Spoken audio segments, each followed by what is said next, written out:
Wow, this is shocking. The Boxing Eagle initial look, Gervonta Tank Davis, Mario Barrios after a classic fight.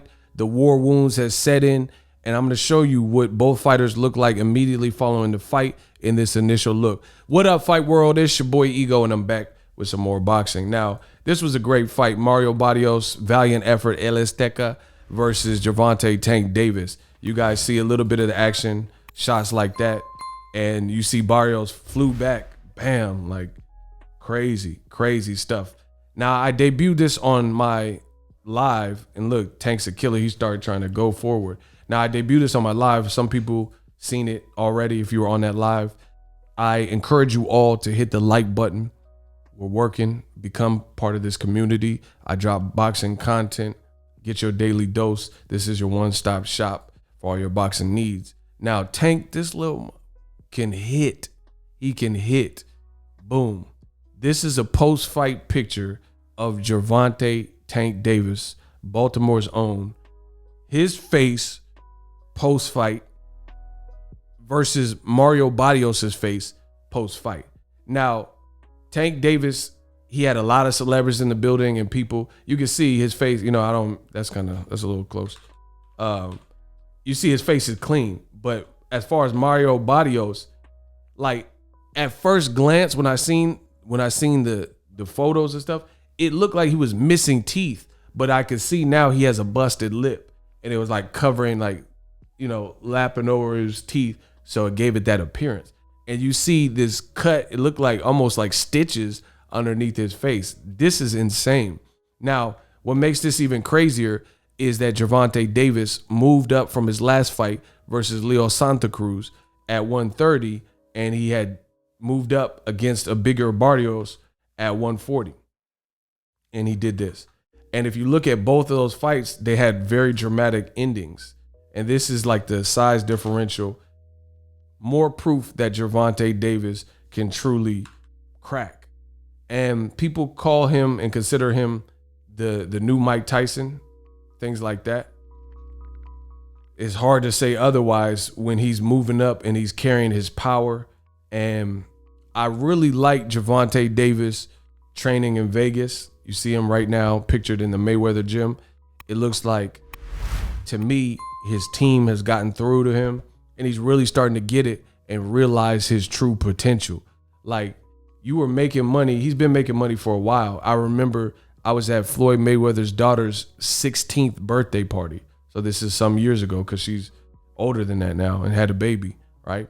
And Tank was there. Drake was there, Future, a bunch of people. Kevin Gates I seen, and Tank was there, and he had jewelry on and stuff. So that was years ago. He's been making money. He's been eating.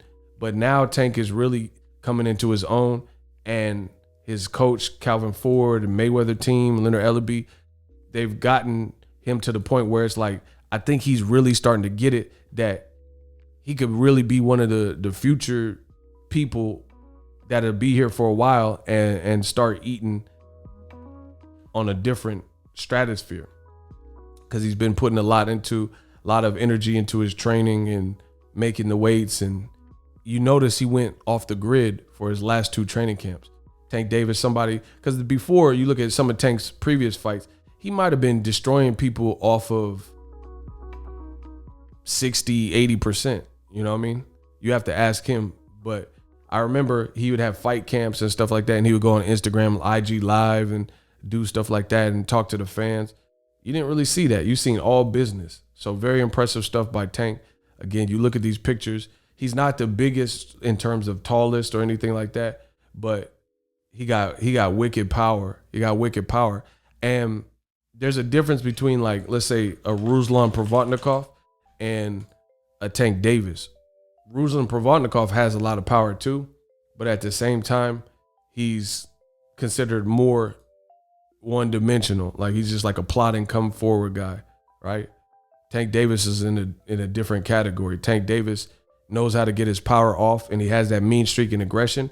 But if you look at the early rounds of this Barrios fight, somebody said, I thought Davis showed tremendous ring intelligence. It was a powerful performance, that's good commentary.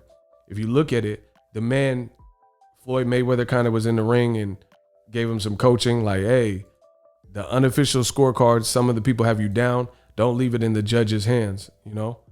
And that lit a fire. It like lit the wick.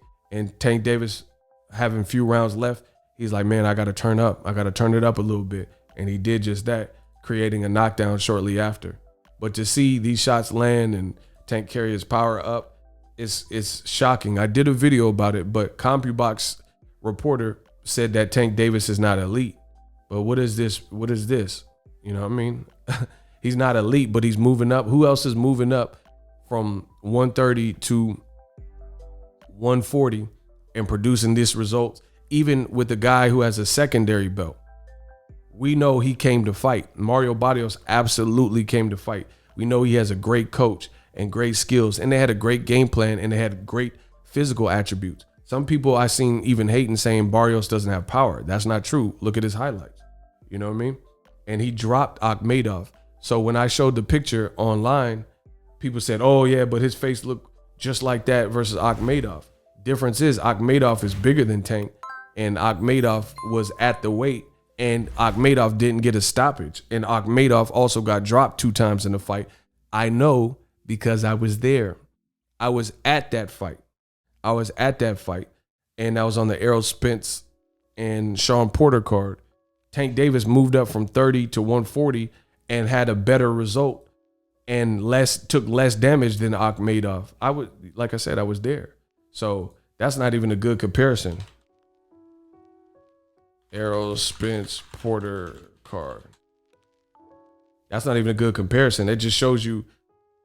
See, his face got messed up from a punch and it started swelling. But again, Akhmedov was also getting dropped in that fight. Crazy stuff. The good thing about fights like this is Mario Barrios showed who he is, and he showed he's a valiant warrior. He said he might move up to 147, which is also a testament to Tank Davis's skill. He fought a guy that's basically big enough to the point where after that performance, he decided he gonna move up and weight to welterweight, you know? So he gonna move up to welterweight. So Tank Davis, when it was all said and done, he rehydrated to a point to fight a guy that is gonna fill out at welterweight. Look, you see the height differential.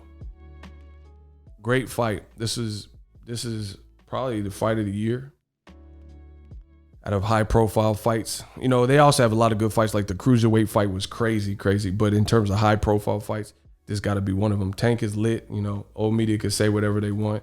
Barrios came in shape, great team, great strategy, used his attributes for as long as he could. People were hating like, oh, this belt doesn't count, Josh Taylor. This is all hating, but I like what I've seen. And these are pretty shocking to see.